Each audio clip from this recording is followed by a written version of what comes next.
செம்பக அரங்கினில் வாழ்பவளே எங்கள் செம்மொழி தமிழே செந்தமிழே, கண்மணி செண்பகம் பெயரில் அமைந்த இக்காவிய அரங்கினை காப்பவளே, மண்ணிடை மூத்த மொழியே மாண்புகள் நிறைந்தாயம் தாயே, கண்ணென போற்றி மதிக்கின்றோம் உமை காலமேலாம் நெஞ்சில் துதிக்கின்றோம். செந்தமிழே செண்பகமே செண்பகமே செந்தமிழே செந்தமிழே செந்தமிழே செந்தமிழே. இன்று நாம் காணப்போகும் பொழிவு தொன்று நிகழ்ந்தது அனைத்தையும் உணர்த்திட்ட சொல்களை வாணர்களும், தொன்று நிகழ்ந்தது அனைத்தையும் உணர்த்திட்ட சொல்களை வாணர்களும், இவள் என்று பிறந்தவள் என்று வளர்ந்தவள் என்று உணராய் இயல்பினலாம் எங்கள் தாய். அன்னை தமிழை வணங்கி சிறப்பு மிகுந்த திருவரங்கம் ராசவேல செண்பக தமிழரங்கத்தினுடைய இயக்குனர் ஐயா அவர்களுக்கும் இந்த நிகழ்வை கண்டுகளித்து கொண்டிருக்கின்ற அனைவருக்கும் எனது பணிவான வணக்கங்களை தெரிவித்து கொண்டு, விடுதலைக்கு வித்திட்டவர்கள் என்ற தலைப்பிலே உங்களோடு ஒரு சில கருத்து பரிமாற்றங்கள் செய்து கொள்ள விளைகிறேன். நமது தேச விடுதலைக்கு தமிழகத்தினுடைய பங்கு மகத்தானதாக போற்றப்படுகிறது. தமிழக வரலாற்றிலே விடுதலைக்கு பாடுபட்ட எண்ணற்ற தியாகிகளில் பலர் உடைய வரலாற்றுகள் அதிகமாக பேசப்படவில்லை. அப்படி அரிதான சில விடுதலை தியாக தீபங்களை பற்றி இப்பொழிவிலே நாம் காண்கிறோம். கோவை ஐயாமுத்து பிள்ளை கோவிந்தம்மாள், உதய பெருமாள், விஸ்வநாத தாஸ், மீனா கிருஷ்ணசாமி, தளபதி சுந்தரலிங்கனார், தீரன் சின்னமலை, கல்யாண சுந்தரம், அம்சி நாராயணன், செண்பகராமன் போன்ற எண்ணற்ற தியாகிகளை பற்றி இப்பொழிவிலே நாம் காண இருக்கிறோம். கோவை ஐயாமுத்து கோவிந்தம்மாள் தம்பதிகள் இருவருமே இணைந்து விடுதலைக்காக பல்வேறு தியாகங்களை செய்திருக்கிறார்கள். கோவை ஐயாமுத்து என்றால் கதர் என்பதுதான் நினைவுக்கு வரும், கதர் என்றால் ஐயாமுத்து என்பதுதான் நினைவுக்கு வரும் என்று ஐயாமுத்துவை பற்றி அழகாக ஒரு மதிப்பீடை விடுதலை போராட்ட வரலாற்றிலே ராஜாஜி அவர்கள் பதிவு செய்கிறார்கள். அப்படி கதருக்காகவே தம்மை அர்ப்பணித்து கொண்டவர்கள். அந்நிய துணிகளை அணியக்கூடாது, கதராடையை தான் இந்தியர்கள் அனைவரும் அணிய வேண்டும் என்பதை ஒரு வாழ்வியல் விழிப்புணர்வாக ஏற்படுத்தியதோடு அதற்காக ஒரு கதர் கடையை தொடங்கி அதை சிறப்பாக நடத்தியிருக்கிறார்கள். 1933 ராஜாஜி அவர்கள் சட்ட மறுப்பு போராட்டத்திலே வந்து பங்கேற்குமாறு ஐயாமுத்துவிற்கு அழைப்பு விடுக்கிறார். அந்த கடிதத்தை வாசித்துவிட்டு அவரது மனைவி கோவிந்தம்மாள், இப்போராட்டத்திலே தாங்கள் சென்றீர்கள் என்றால் கதர்பணி பாதிக்கப்படும், அதனால் இப்போராட்டத்திற்கு நான் செல்கிறேன் என்று சொல்லி அவருக்கு அவரது வீட்டுக்கு அருகில் இருந்த லட்சுமி மற்றும் இன்னும் சில பெண்களை அழைத்து கொண்டு இப்போராட்டத்திற்கு செல்லுகிறார். இவர்கள் அனைவருமே ராஜாஜியோடு போராடியதன் விளைவாக கைது செய்யப்பட்டு சிறையிலே அடைக்கப்படுகிறார்கள். இப்படி பெண்களுடைய விடுதலை போராட்ட பங்களிப்பு மிக சிறப்பாக இருந்ததன் காரணமாக தான் கோவிந்தம்மாள் அந்த விடுதலை போரில் ஆற்றிய பங்குபணிகளை கண்டு லிண்டர்டன் என்ற ஒரு ஆங்கில பாராளுமன்ற உறுப்பினர் லண்டன் பார்லிமெண்டிலே பேசுகின்ற பொழுது, சுதந்திர போராட்ட வரலாற்றிலே இந்திய பெண்களினுடைய பங்களிப்பு விடுதலைக்காக மட்டுமல்லாமல் மனித வர்க்கத்திற்காக அவர்கள் போராட்டம் செய்கிறார்கள், அவர்களுடைய வரலாறு நிச்சயமாக பதிவு செய்யப்படும் என்று பெருமையாக சொல்லியிருக்கிறார்கள்.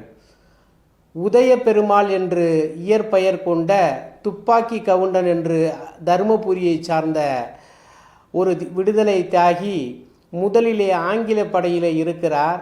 பின்னர் நம் தாய்நாட்டிற்காக போராட வேண்டும் என்ற ஒரு எண்ணம் அவருக்குள் ஏற்பட்டு ஆங்கிலேய படை தளபதிகள் சிலரை கொன்றுவிட்டு அங்கிருந்து தப்பி ஓடி வேலு நாச்சியாரிடம் செல்லுகிறார். அங்கு சில காலம் பணிபுரிந்துவிட்டு மருது சகோதரர்களிடம் சென்று இவரது திறமையை பார்த்து ஐயப்பெருமாளை தன்னுடைய படை தளபதியாக நியமிக்கிறார்கள். விடுதலை வரலாற்றிலே இவருடைய முக்கியமான பங்களிப்பாக போற்றப்படுவது காளையார் கோவில் அருகே வெற்றியூர் என்ற இடத்திலே கொரில்லா போர் முறையிலே ஆங்கிலேய படையை தாக்குகிறார். ஆனால் எதிர்பாராத விதமாக பீரங்கி தாக்குதலில் வீர மரணம் அடைகிறார் ஐயா பெருமாள். அவரை நினைத்து போற்றுவது நம்முடைய கடமையாகும். விஸ்வநாத தாஸ் 1886 சிவகாசியிலே பிறந்தவர். இவர் விடுதலை போராட்ட வரலாற்றிலே சிறந்த பாடகராகவும் நாடக நடிகராகவும் இருந்து தேசபக்தி உணர்வுகளை மக்களிடையே எடுத்து செல்லுகிறார். கொக்கு பறக்குதடி பாப்பா, அதன் கோல நிறத்தை பார்த்தாயா? இது கொக்கென்றால் கொக்கல்ல, இது நம்மை கொல்ல வந்த வெள்ளை நிற கொக்கு. இது தேம்ஸ் நதிக்கரையில் உள்ள கொக்கு என்று பல்வேறு பாடல்களையும் நாடகங்களின் வாயிலாக மக்களிடையே தேச உணர்வை ஏற்படுத்துகிறார். உடனடியாக இவரை கைது செய்கிறார்கள். விஸ்வநாத தாஸ் வேலூர் சிறையிலும் அவருடைய அன்பு மகன் சுப்பிரமணியன் கடலூர் சிறையிலும் அவருடைய தங்கை மகன் சின்னசாமி மதுரை சிறையிலும் அடைக்கப்படுகிறார்கள். இப்படி குடும்பத்தில் உள்ள அனைவரையும் ஆங்கிலேய அரசு சிறையிலே அடைத்தது. இதனால் குடும்பம் நடத்துவதற்கு மிகவும் சிரமப்பட்டு அவரது குடும்பம் மிகப்பெரிய துயரை அடைந்தது. இப்படி பல தியாகங்களை தேசத்தின் விடுதலைக்காக செய்திருக்கின்ற விஸ்வநாத தாஸை இத்தருணத்திலே நினைத்து போற்றுவது நமது கடமையாகும். 13 வயதே நிரம்பிய மீனா கிருஷ்ணகுமாரி என்பவர் மதுரையிலே மிகப்பெரிய விடுதலை தியாகத்தை செய்திருக்கிறார்கள். அவர் தன்னுடைய பள்ளி தோழிகளோடு இணைந்து மதுரையில் உள்ள ஒரு பெரிய ஜவுளி கடை முன்பு அந்நிய துணிகளை விற்கக்கூடாது என்று முழக்கமிட்டு ஒரு போராட்டத்தை செய்கிறார்கள். உடனடியாக அவரை கைது செய்து நீதிபதியிடம் நிறுத்துகிறார்கள். அப்பொழுது 16 வயது நிரம்பி இருந்தால்தான் அவரை கைது செய்ய வேண்டும் என்று ஒரு சட்டம் இருந்தது. இவருக்கோ வயது 13 தான். இச்சட்டத்தை நன்கு தெரிந்து கொண்ட மீனா அவர்கள் தமக்கு வயது 16 வயதாகிறது, என்னை கைது செய்து நீங்கள் சிறையில் அடையுங்கள் என்று தேசப்பற்றும் நாட்டுப்பற்றும் உணர்வும் தமது உள்ளம் முழுதும் கொண்டு திடமான நம்பிக்கையோடு தேச விடுதலைக்காக பாடுபட்டு 13 வயதிலேயே சிறை சென்ற மீனா கிருஷ்ணசாமி அவர்களை வணங்குவது போற்றுவதும் நமது கடமையாகும்.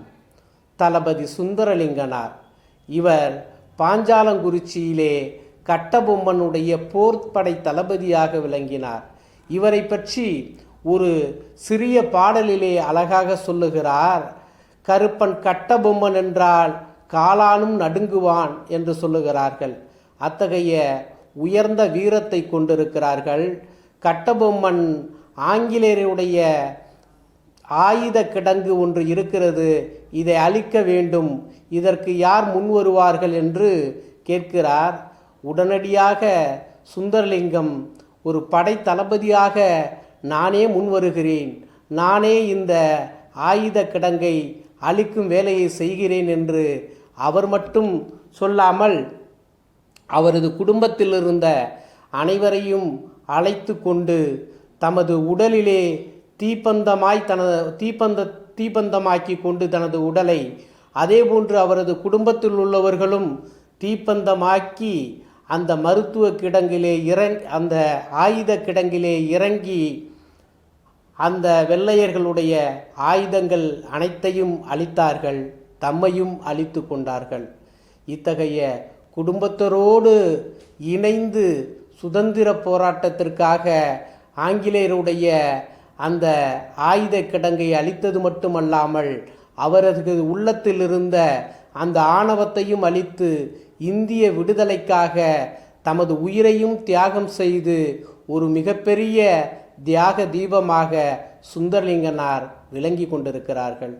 அவர்களை இத்தருணத்திலே நினைவு கூர்வது நம் ஒவ்வொருவருடைய கடமையாகும். தீரன் சின்னமலை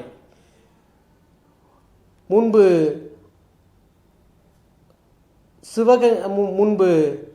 கொங்கு நாடு மைசூர் கட்டுப்பாட்டிலே இருந்தது.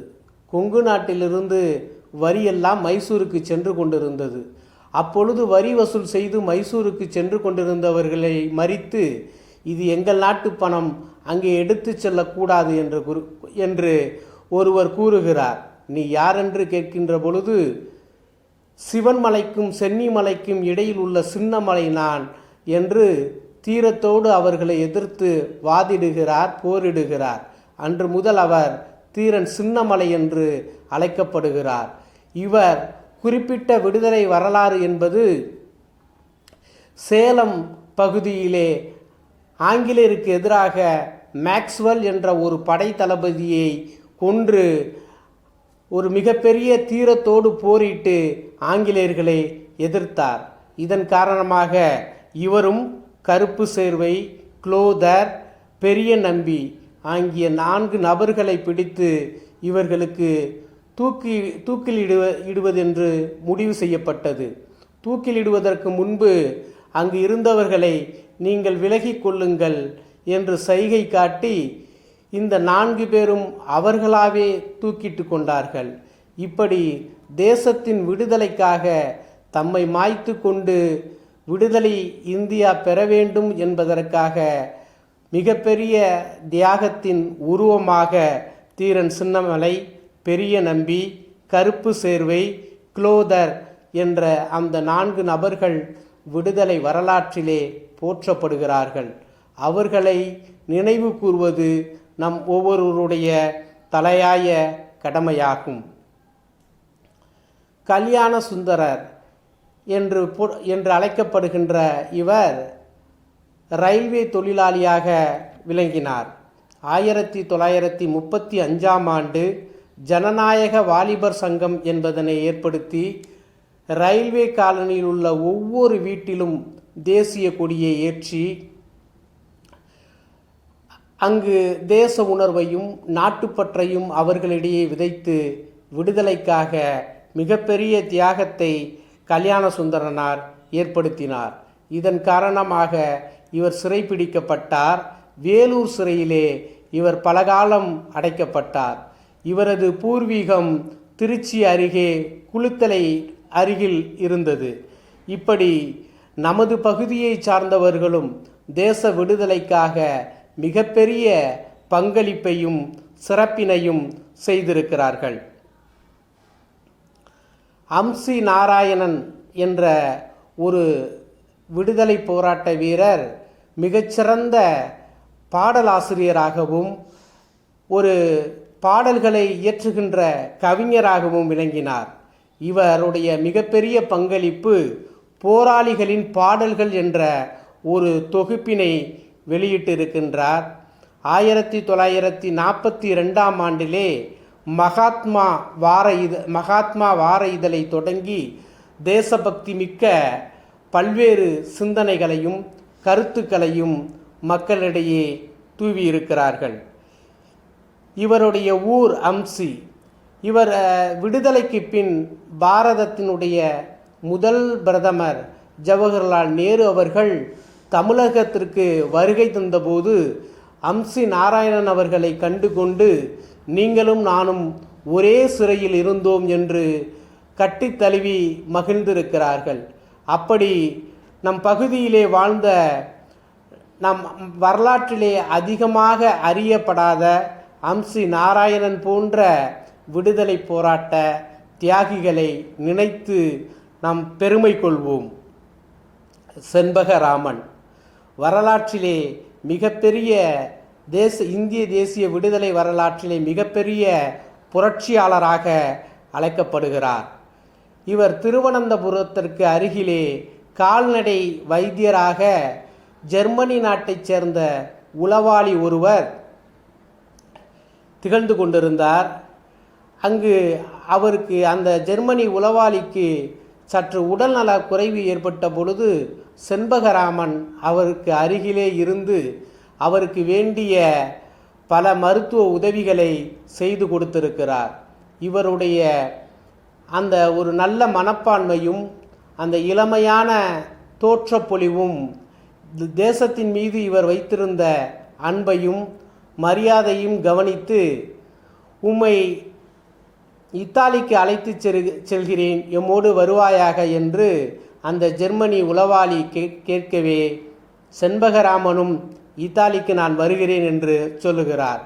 அப்பொழுது செண்பகராமன் இந்திய தேசத்தை தாண்டி வெளியிலே செல்லக்கூடாது என்று ஒரு தடை விதிக்கப்பட்டிருந்தது.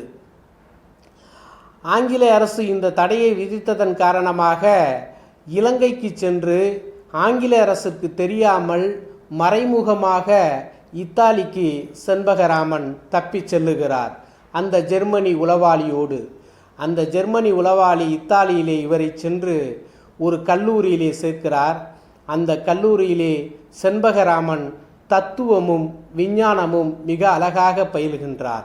ஜெர்மனி மொழியையும் கற்றுக்கொள்ளுகிறார். அதிலே மிகப்பெரிய நுட்பமான தேர்ச்சியினை பெறுகிறார். அதன் பிறகு சுவிட்சர்லாந்து செல்லுகிறார். அங்கே பொறியியல் படிக்கின்றார். பொறியியலிலும் பட்டங்கள் பெற்றுவிட்டு அதன் பிறகு ஜெர்மனி செல்லுகிறார். ஜெர்மனியிலே பொறியியல் துறையிலே டாக்டர் பட்டம் பெறுகிறார். இப்படி மிகச்சிறந்த நுண்மான் நுழைபுலமிக்க அறிவுச்சிறந்த கருத்துக்களையும் சிந்தனைகளையும் பெற்றுவிட்டு தமது தேசம் இப்படி ஆங்கிலேயரிடம் அடிமைப்பட்டு கிடக்கிறது, இதற்காக நாம் பாடுபட வேண்டும் என்று ஒரு எண்ணம் அவரிடையே உதயமாகிறது. அதற்காக ப்ரோ இந்தியா என்ற ஒரு பத்திரிகையை தொடங்கி அந்த பத்திரிகையை நடத்தி கொண்டிருக்கின்றார். அந்த பத்திரிகையிலே ஐரோப்பிய மக்களிடையே இந்தியாவை பற்றி ஒரு தவறான புரிதல் உணர்வு இருந்திருக்கிறது. அந்த தவறான புரிதல் உணர்வையெல்லாம் களைந்து நமது பாரத தேசத்தினுடைய தொன்மையையும் அதனுடைய சிறப்புகளையும் பாரதத்தின் பன்முக திறமைகளையும் இந்த பாரத தேசத்தை ஆட்சி செய்கின்ற அரசர்களுடைய கொடைதிறம் வீரம் இவற்றையெல்லாம் மனதிலே அவர் உள்வாங்கி கொண்டு நமது பாரத தேசத்தை பற்றி ஒரு மிகச்சிறந்த நல்ல சிந்தனையும் நல்ல மனப்பான்மையும் ஐரோப்பிய மக்களிடையே ஏற்படுத்துகிறார். ஜெர்மனியினுடைய அதிபராக இருக்கின்ற கெய்ஸ்லர் அவர்களை சந்திக்கிறார். அவரிடம் எங்கள் நாட்டிற்கு நீங்கள் உதவி செய்ய வேண்டும் என்று வேண்டுகோள் விடுக்கிறார். அவரும் நான் இந்திய விடுதலைக்காக உதவிகள் செய்கிறேன் என்று சொல்லுகிறார்.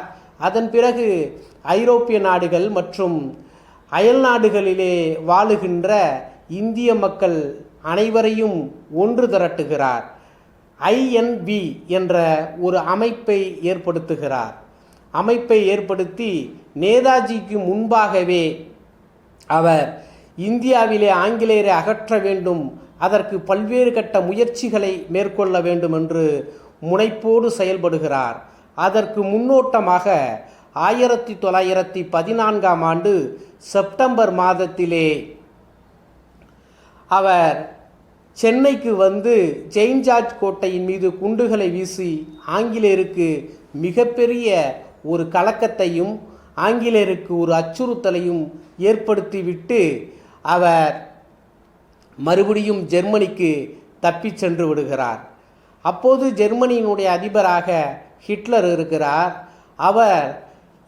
அவரோடு ஒரு முறை கருத்து முரண்பாடு செண்பகராமன் அவர்களுக்கு ஏற்படுகிறது. ஹிட்லர் சொல்லுகிறார், இந்திய மக்களெல்லாம் விடுதலை பெறுவதற்கு தகுதியற்றவர்கள் என்று சொல்லுகிறார். உடனடியாக இவருக்கு மிகப்பெரிய ஒரு மனவேதனையும் அவருடைய அந்த சொல் இவரை மிகவும் காயப்படுத்தி விடுகிறது. இந்தியாவினுடைய பெருமைகளையும் சிறப்புகளையும் ஹிட்லரோடு வாதிடுகிறார், தர்க்க ரீதியாக எடுத்துரைக்கிறார். இதனை கண்டுவிட்டு ஹிட்லர் என்னை நீங்கள் மன்னித்து கொள்ளுங்கள் என்று இவரிடம் வருத்தம் தெரிவிக்கிறார். அதற்கு செண்பகராமன், நீங்கள் வருத்தம் தெரிவித்தால் மட்டும் போதாது, உடனடியாக மன்னிப்பு கடிதம் எழுதி கொடுக்க வேண்டும் என்று சொல்லுகிறார்.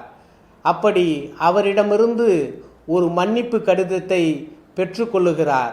உலகத்தையே சர்வாதிகார போக்கிலே ஆட்சி செய்த ஹிட்லரிடமே மன்னிப்பு கடிதம் ஒருவர் பெற்றிருக்கிறார் என்றால் அவர்தான் இந்திய தேசிய விடுதலைக்காக பாடுபட்ட வீரத்தமிழர் செண்பகராமன் ஆவார். அப்படி செண்பகராமனுடைய பெருமைகள் உலகம் முழுக்க பரவுகிறது. அப்படி செண்பகராமனுடைய இந்த குறிப்பிட்ட இந்தியா விடுதலைக்காக அவர் பல்வேறு முயற்சிகளை மேற்கொள்ளுகிறார்கள். எதிர்பாராத விதமாக ஸ்லோ பாய்சன் கொடுத்து பல சதி செயல்களால் அவருடைய உயிருக்கு ஆபத்து ஏற்படுகிறது. அப்போது கூட அவர் மனைவியிடம் முக்கியமான ஆவணங்களை நீங்கள் எடுத்து செல்லும்போது இந்த ஜெர்மனி ஹிட்லருடைய மன்னிப்பு கடிதத்தையும் எடுத்து செல்ல அவர் ஆலோசனை சொல்லுகிறார். அதன்படி கடிதத்தை அவருடைய மனைவி எடுத்து சென்று விடுகிறார். இப்படி தேசத்தின் விடுதலைக்காக மிகப்பெரிய பங்களிப்பை செண்பகராமன் அவர்களும் செய்திருக்கிறார்கள். இப்படி வரலாற்றிலே நம் ஐயா முத்துப்பிள்ளை, உதய பெருமாள், விஸ்வநாத தாஸ், மீனா கிருஷ்ணசாமி, தளபதி சுந்தரலிங்கனார், தீரன் சின்னமலை, கல்யாண சுந்தரனார், அம்சி நாராயணன் போன்ற மிகப்பெரிய சான்றோர்கள் தேசத்தின் விடுதலைக்காக பாடுபட்டிருக்கிறார்கள். இப்படி வரலாற்றில் அறியப்படாத அச்சான்றோர்களை இந்த 80வது சுதந்திர தின விழாவிலே நினைவு கூர்வோம். இப்படிப்பட்ட சான்றோர்கள் நமக்காக அர்ப்பணித்த தியாகங்களை தலைவணங்கி போற்றுவோம். நன்றி, வணக்கம்.